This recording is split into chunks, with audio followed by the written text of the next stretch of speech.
The strange signal appeared on Dr. Olivia Wright's monitor at 3:27 a.m.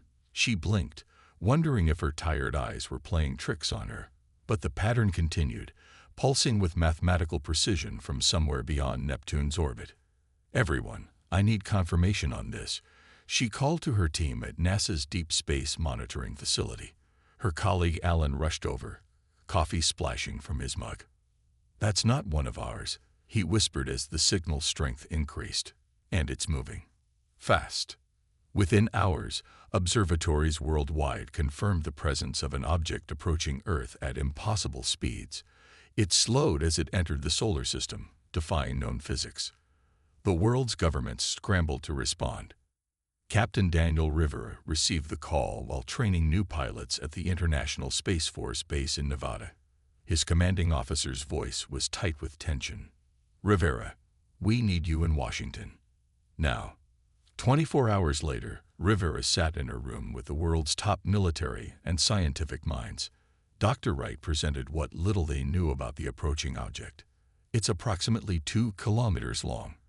The hull appears to be made of materials we can't identify, and it's responding to our attempts at communication, though we haven't decoded their language yet." "How long until they arrive?" Rivera asked. 3 days, Wright answered. "Maybe less." Nations put aside their differences as the enormous vessel settled into Earth orbit. The alien craft dwarfed the International Space Station, casting a shadow visible from the ground. A message finally came through in multiple Earth languages. "We come representing the Galactic Council. We wish to meet with your leaders." The meeting location was set for neutral territory, a platform hastily constructed in international waters. Rivera was selected as part of the security detail, while Dr. Wright joined the scientific team. 20 world leaders gathered, surrounded by advisors and security. When the alien shuttle descended, Rivera felt his hand tighten on his weapon. The craft landed silently, a door sliding open to reveal the visitors. The Exoraxians stood taller than humans, their blue-tinged skin covered in subtle patterns. Their 4 eyes blinked independently as they surveyed the gathered humans. The leader stepped forward, wearing elaborate decorations that seemed to indicate rank. "We bring greetings from the 5,000 worlds of the Galactic Council," the alien spoke through a translation device. "I am High Emissary Castrel." Dr. Wright noticed the Exoraxians' eyes constantly scanning their technology, their expressions hard to read but somehow seeming unimpressed. One alien casually examined a computer tablet, then handed it back with what appeared to be a dismissive gesture. The human representatives presented information about Earth, its nations, cultures, and achievements. Ambassador Chen described humanity's recent advances in space travel. The Exoraxians exchanged glances. "You have progressed adequately for your development stage," Castrel said. The translation couldn't hide the condescension. Rivera caught Dr. Wright's eye across the room.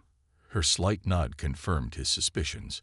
These weren't friendly visitors eager to welcome Earth to a galactic community. Later, during a private moment at the reception, Rivera found Wright examining data on her tablet. "They're scanning everything," she murmured. "Our defenses, power grids, resource locations. Not exactly the friendly first contact from the movies," Rivera replied. "They keep referring to other species as protectorates. I've been analyzing their language patterns. Their translator has an interesting quirk. When they say protect, the original word has connotations closer to control or manage." A Exoraxian official approached, causing them to fall silent. The alien looked between them with its multiple eyes. "Your world has much potential," it said. "The Council is most interested in Earth's development." As the alien moved away, Rivera whispered, "Why do I feel like we're being sized up?" "Because we are," Wright replied, watching the Exoraxians gather in a circle, occasionally glancing toward Earth's representatives. "And I don't think we measured up to their expectations." 3 days after first contact, the Galactic Council requested a formal meeting with Earth's United Nations. The Exoraxian delegation arrived in a smaller vessel, landing directly at the UN headquarters in New York.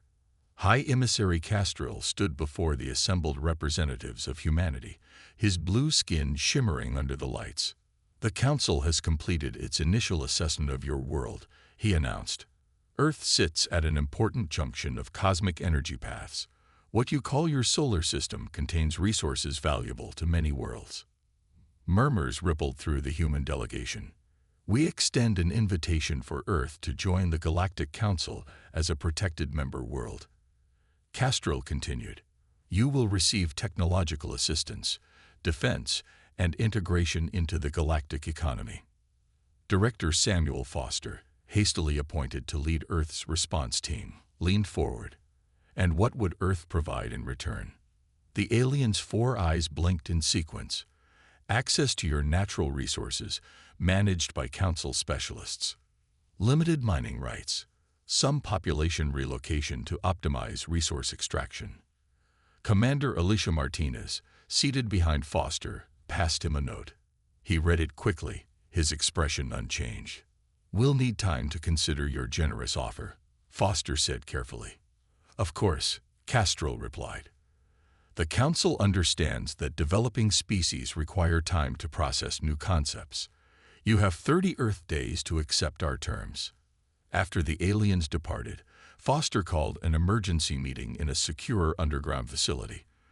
Dr. Wright, Captain Rivera, Commander Martins, and representatives from major world powers gathered around a steel table. "This isn't an invitation," Martins said immediately. "It's colonization with a pretty name." Foster nodded. "My analysts agree. The terms they've provided would give them control of nearly 60% of Earth's mineral resources and displacement of hundreds of millions of people."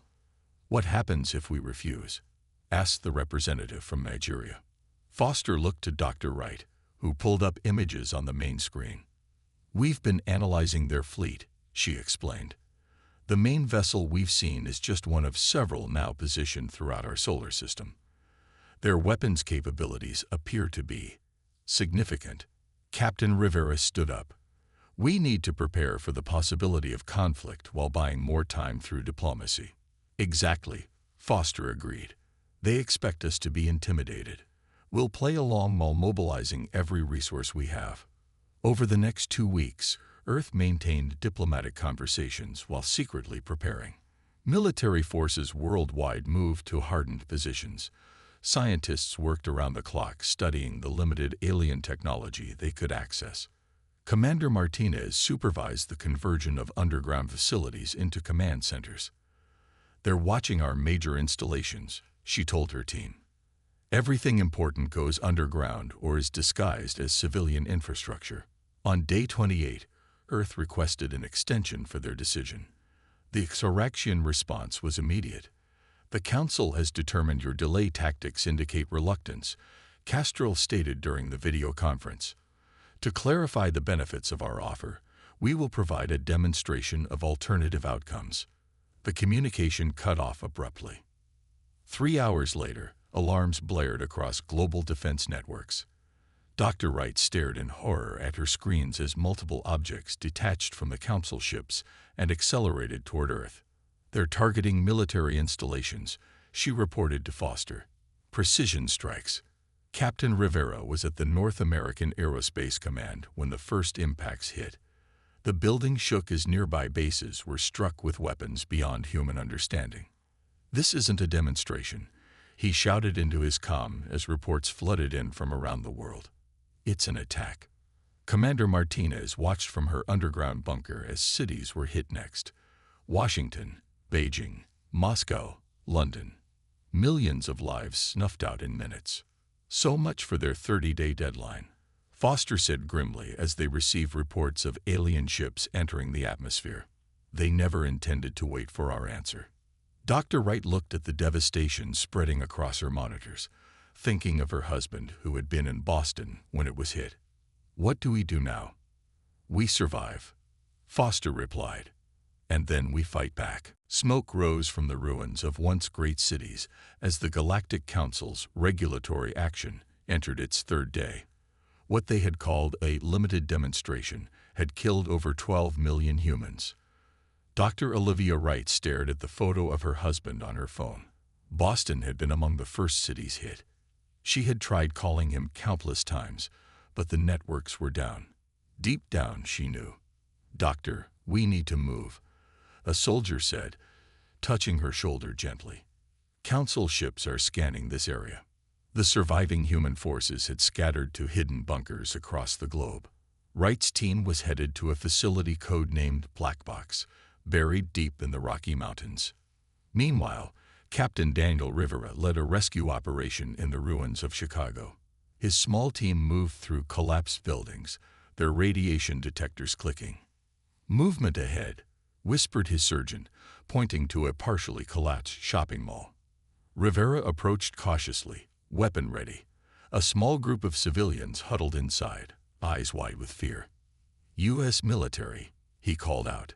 "We're evacuating survivors to safe zones." A woman holding a child stepped forward. "The aliens have patrols. They're taking people away in ships."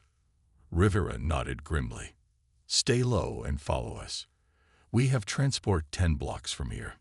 As they moved through the ruined city, Rivera's team observed an alien patrol. The Xeraxians wore armor now, different from the diplomatic attire they'd first appeared in. They moved efficiently, scanning buildings with advanced technology. "They're looking for something specific," Rivera muttered. "Not just rounding up survivors." His radio crackled. It was Commander Martinez, transmitting from a mobile command post. "Captain, we've intercepted Council communications. They're searching for high-value targets. Government officials, scientists, military leaders. Get those civilians to Extraction Point Delta and then report to Colorado. Director Foster is gathering our remaining forces." 3 weeks later, humanity's resistance had gone fully underground. The Council announced Earth's new status as a managed protectorate and began establishing processing centers in major population zones. Director Foster addressed the gathered leaders in Black Box's main chamber. The room was filled with the highest-ranking surviving military and civilian authorities, less than 100 people. "The aliens believe they've broken us," Foster said. "They think we're just hiding and surviving. That gives us our only advantage: surprise." Dr. Wright stepped forward. "My team has been analyzing data from the attacks. The Council's weapons are advanced, but their tactics reveal vulnerabilities. They rely heavily on technology and seem unfamiliar with guerrilla warfare." Commander Martinez pointed to a map showing alien patrol patterns. "They've established predictable routines. Their arrogance makes them careless." Captain Rivera, fresh from a reconnaissance mission, added, "They're sensitive to certain radio frequencies. We observed their communication devices malfunctioning during a thunderstorm." This caught Dr. Wright's attention. "Electromagnetic interference affects their tech. Show me your readings." Over the following months, humans adapted to life under occupation. On the surface, many cooperated with the aliens to survive. Underground, the resistance grew stronger. Small strikes began. A patrol ambushed here. A supply depot raided there. The Council responded with harsh measures, but each retaliation provided more intelligence about their capabilities. Dr. Wright worked tirelessly in a hidden lab, testing theories about the aliens' technology. The loss of her husband fueled her determination. One night, as she examined a captured alien device, she noticed something unusual. The neural interface component responded strangely to specific electromagnetic pulses. "Get me Captain Rivera," she told her assistant. "I think I've found something." When Rivera arrived, Wright demonstrated her discovery. Their neural systems, the way they interface with their technology, it's vulnerable to this frequency range. It doesn't just disrupt their equipment, it affects them directly. Rivera stared at the twitching alien device. "You're saying we can hurt them with radio waves?" Wright nodded, her eyes reflecting the blue light of her equipment. "Not just hurt them, incapacitate them. But we'll need a way to broadcast this signal globally." "I'll inform Director Foster," Rivera said. "This could be the breakthrough we've been waiting for." 6 months into the occupation, Earth appeared defeated. Alien processing centers dominated former city centers. Humans lined up for food rations and work assignments, while council ships patrolled the skies. But beneath this facade of submission, resistance thrived. Engineer Catherine Bell wiped sweat from her forehead as she examined the alien power core her team had smuggled from a downed patrol ship. The underground facility hummed with activity as scientists and engineers worked on various captured technologies. "How's it coming?" Dr. Wright asked, entering the lab area. "Better than expected," Bell replied. "Their energy systems are efficient, but not as advanced as their weapons. We can replicate the basic principles." Wright nodded. "Good. We need working prototypes before the next phase." Bell lowered her voice. "Is it true? About the neural disruption?" "Yes. My team has confirmed it works on all council species we tested. Their neural implants make them vulnerable." The resistance had grown into a global network. Hidden bases communicated through old-fashioned methods. Physical messengers, shortwave radio using constantly shifting frequencies, and even coded newspaper advertisements in council-approved publications. Director Foster coordinated operations from a mobile command center that changed location weekly. His latest briefing brought together key resistance leaders. "Council forces are growing complacent," he told the assembled group. "They believe we're broken." Captain Rivera's reconnaissance teams report reduced security at key installations. Commander Martinez pointed to a holographic map. "Our cells have successfully infiltrated processing centers in 12 regions. We've identified the patterns of their patrol ships and the locations of their planetary defense systems." "What about civilian casualties?" asked a resistance leader from Europe. Foster's expression darkened. "We've evacuated as many as possible from target zones. The Council has already killed millions. We can't let fear stop us now." That night, Captain Rivera led a team into a council processing center near former Denver. Dressed in the gray uniforms of human collaborators, they passed through security checkpoints using forged credentials. "Remember," Rivera whispered, "our objective is the central database. No engagement unless absolutely necessary." The facility was massive, processing thousands of humans daily for labor assignments across North America. Aliens supervised human administrators who managed the day-to-day operations. Rivera's team reached the central computer hub. Their technical specialist connected a device that Dr. Wright had designed. It would copy data while leaving no trace of the intrusion. 3 minutes, the specialist said. Suddenly, alarms blared, but not because of them. "Perimeter breach in Sector 4, announced a computerized voice. Rivera made a quick decision. Continue the download. This might work in our favor. As security forces rushed to handle the disturbance, Rivera noticed something on a monitor. Humans being led into a restricted area he hadn't known about. "Change of plans," he said. "Jones, finish the download. Carter, with me." They followed the group at a distance, watching as the humans were taken into a laboratory section. Through a window, Rivera saw aliens attaching devices to the humans' heads. "They're testing something," he whispered. "Get pictures of everything." When they returned to Black Box with the intelligence, Dr. Wright analyzed it immediately. "Neural mapping," she concluded, showing the images to Foster and Martinez. "They're studying human brain patterns. The question is why." Engineer Bell pointed to schematics they'd downloaded. "These look like templates for some kind of implant, similar to what the council species use, but modified for human physiology. They're preparing for long-term control," Martinez said. "Not just occupation."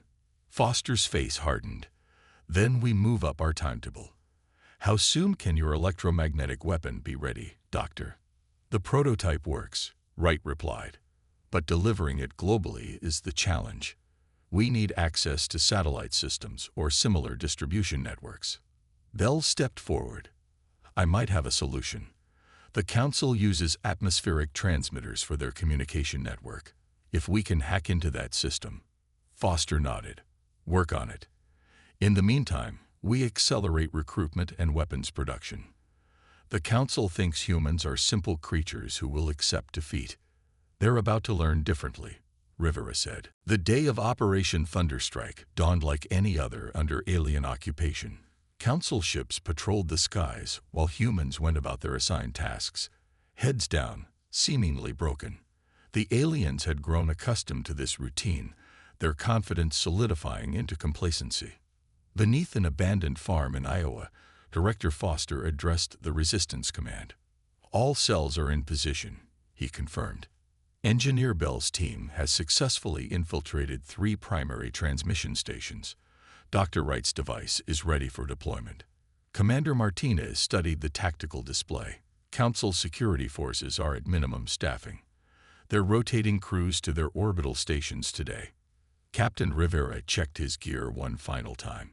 His team had the most dangerous mission, infiltrating the Council's command ship in orbit.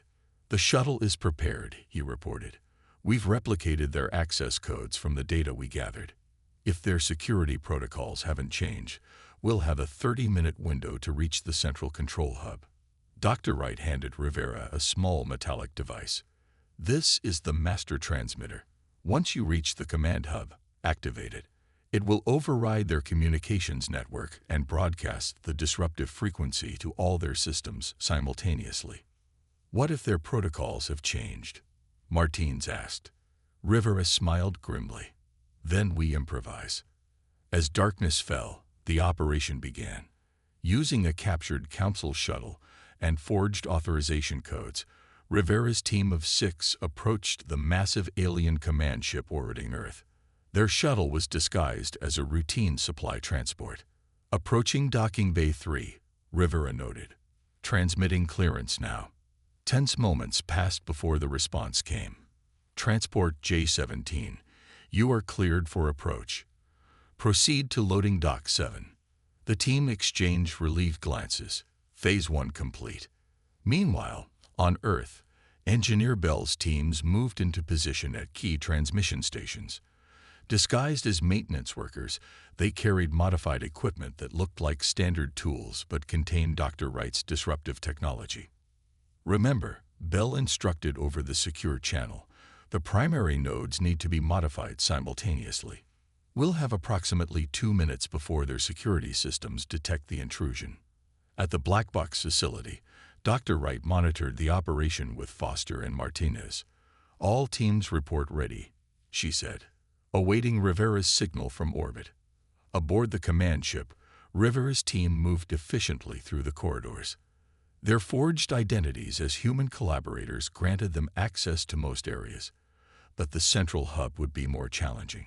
Security checkpoint ahead, whispered his second-in-command. 4 guards, all Xeraxian. Rivera nodded. Plan B. They approached confidently, carrying containers marked as neural interface components. The alien guards inspected their credentials. These are restricted materials, one guard said. Why wasn't Central Command notified?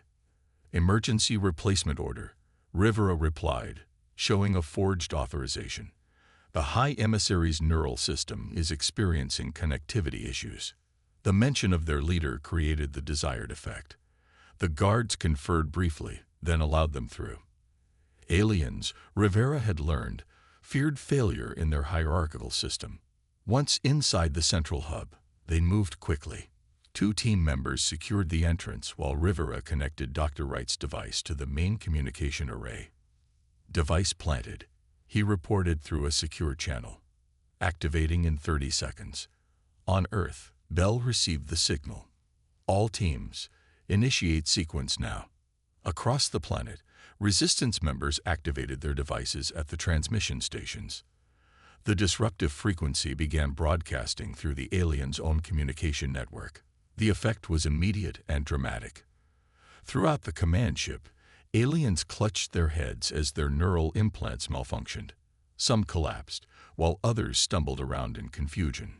It's working, Rivera confirmed, watching the aliens' distress. Down on Earth, the scene repeated in every Council facility.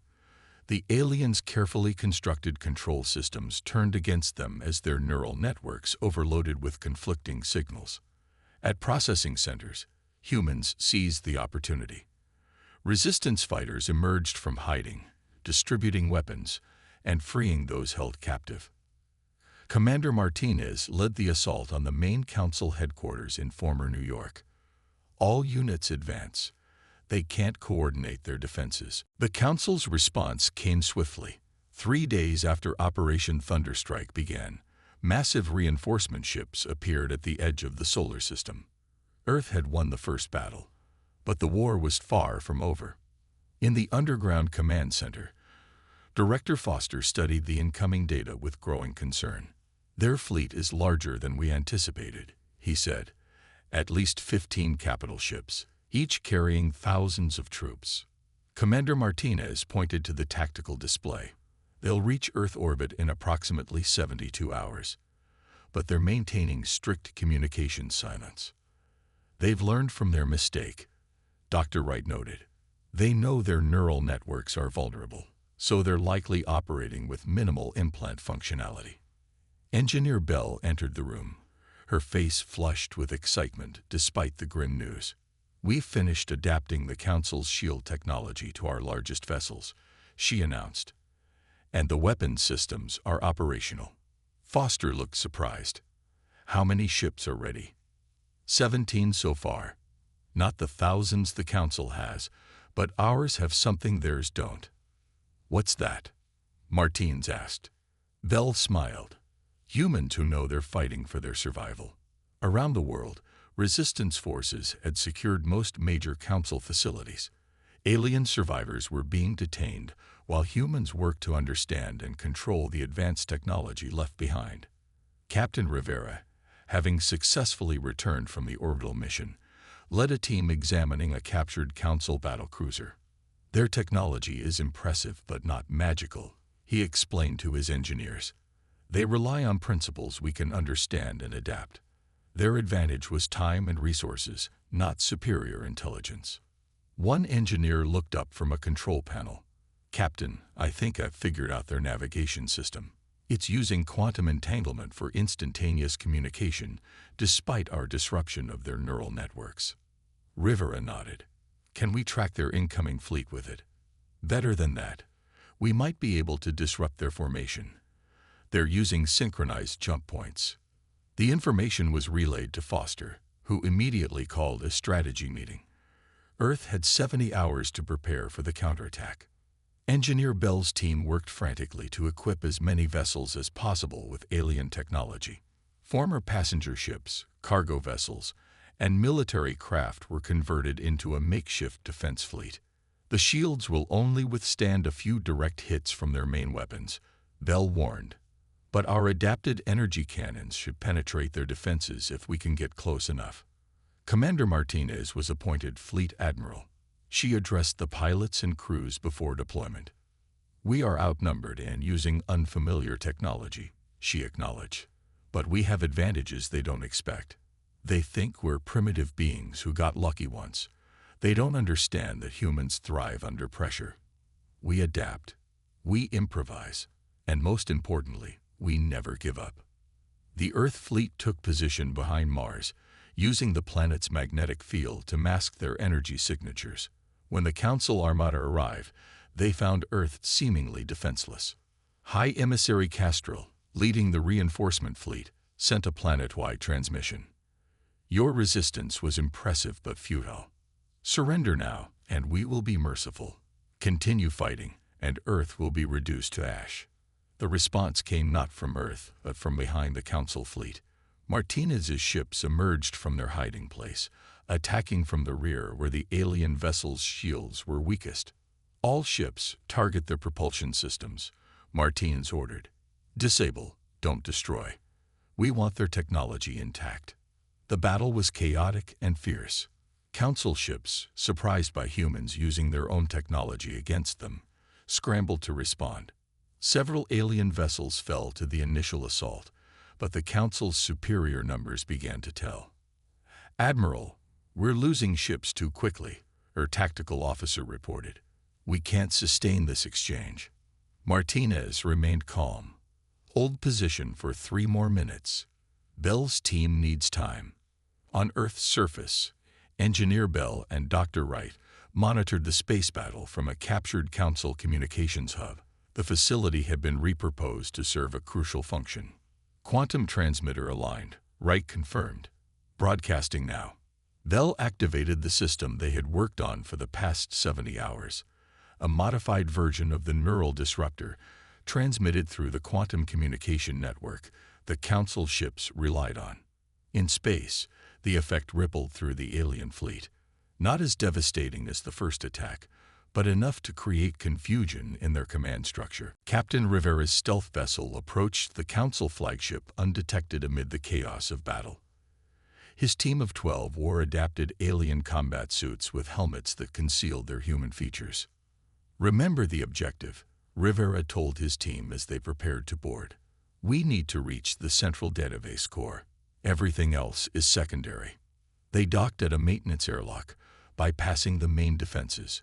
Once inside, they moved efficiently through the massive ship, their stolen identification codes granting them access to restricted areas. Meanwhile, Engineer Bell monitored their progress from Earth. "Captain, you need to hurry. Our analysis suggests the Council is preparing to activate their final defense protocol." "What does that mean?" Rivera asked as his team secured a corridor. "They're willing to sacrifice their own ships to devastate Earth," Dr. Wright cut in. "Similar to what they did during first contact, but on a planetary scale." Rivera's team reached the central database chamber, a vast room filled with crystalline structures pulsing with light. At its center stood High Emissary Castrol, surrounded by guards. "I knew humans would attempt something like this," Castrol said, turning to face them. "Your species is predictably reckless." Rivera removed his helmet. "And your species is predictably arrogant." Before the guards could react, Rivera's team activated localized neural disruptors. The aliens staggered, their coordination failing. "This is Captain Rivera," he reported through his comm. "We've secured the flagship's command center and database core." Director Foster's voice came through. "Excellent. Begin the transmission." Rivera connected a device to the main console, one that Dr. Wright and Engineer Bell had designed. It didn't just access the database. It transmitted a message to every world in the Council's domain. The message contained everything: the unprovoked attack on Earth, the planned colonization, the Council's true intentions for protected worlds. Most importantly, it showed how a supposedly primitive species had fought back successfully. "Transmission complete," Rivera confirmed. "Downloading tactical data now." High Emissary Castrol, partially recovered, laughed bitterly. "You think this changes anything? The Council controls thousands of worlds. This defeat is meaningless." "It's not meaningless to the hundreds of species you've subjugated," Rivera replied. "They're watching. They're learning. And now, they know you can be beaten." Across the galaxy, the Council's carefully constructed empire began to fracture. Species long oppressed as protectorates saw Earth's resistance as proof that rebellion was possible. Commander Martinez coordinated the final phase of Earth's space battle. With the flagship captured and the command structure in disarray, the remaining Council ships began to retreat. "Do we pursue?" her second-in-command asked. Martinez shook her head. "No. Let them run. They'll carry the news of their defeat farther than our transmissions ever could." On Earth, celebrations erupted as the alien ships disappeared from the skies. But in the command center, Foster knew the work was just beginning. "Their reinforcements will return eventually," he told his advisors. "We need to prepare." Dr. Wright nodded. "With the data Rivera recovered, we can better understand their technology. But more importantly, we need allies."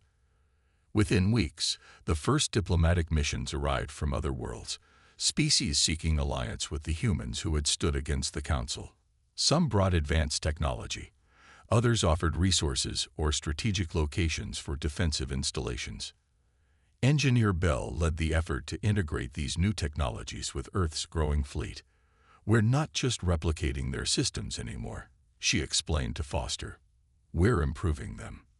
6 months after the battle, representatives from 27 formerly Council-controlled worlds gathered in the rebuilt United Nations headquarters. Captain Rivera and Commander Martinez stood at attention as Director Foster addressed the assembly.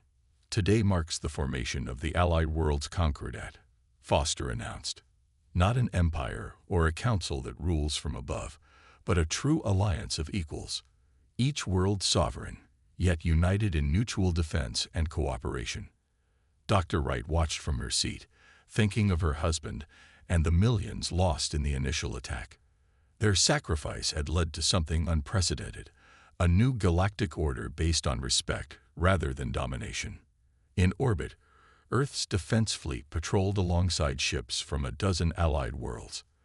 The Council had withdrawn to its core systems, its power diminished but not destroyed.